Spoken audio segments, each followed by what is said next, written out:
আসসালামু আলাইকুম রহমতুল্লাহ। Hello viewers, দেখেন ইমরান হুসাইন নামের এক ভাই একটা পোস্ট করছে। তিনি লিখছেন টাঙ্গাইলে তারেক রহমান 79 সালে মাওলানা ভাসানী জিয়াউর রহমানের হাতে দানের শীষের প্রতীক তুলে দেন, অথচ ভাসানী মারা যান 1976 সালে। অর্থাৎ এটা একটু মিস্টেক হয়েছে, মিথ্যা কথা। সো এই পোস্টে মানুষ কি কি কমেন্ট করেছে সেটা আপনাদেরকে দেখাই, চলেন। এখানে ওনার ভিডিও রেফারেন্স এটা এখানে তুলে ধরছে। আচ্ছা, আমরা ভিডিওতে গেলাম না, তাদেরকে কমেন্ট দেখাই। আনোয়ার পারভেজ নামের এক ভাই কমেন্ট করলো, এত বড় একটা মূর্খ বাংলাদেশের প্রধানমন্ত্রী, আমরা এই দেশের নাগরিক, সত্যি ভাবতেও অবাক লাগে।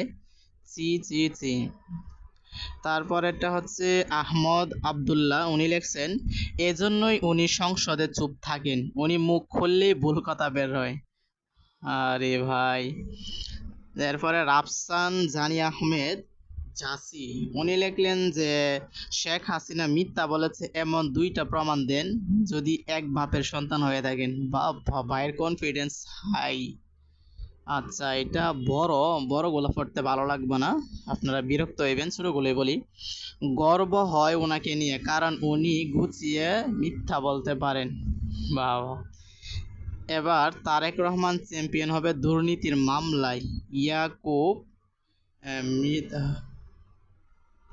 ভাই, আমি এখানে অনেকগুলো কমেন্ট পড়ছি, বুঝছেন। কমেন্ট পড়ার পরে মনে করলাম যে একটা ভিডিও করি। হ্যাঁ, কমেন্ট পড়ার পরে মনে করলাম ভিডিও করি, কিন্তু ভাই যে কমেন্টগুলো পড়ছি, নিচের কমেন্টগুলো দেখানো যাব না, অনেক বিশ্রী বিশ্রী খাসরা খাসরা। ঠিক আছে, তো আজকের ভিডিও এই পর্যন্তই। আর আপনার মতামত অবশ্যই কমেন্ট বক্সে বলে যাবেন, ঠিক আছে।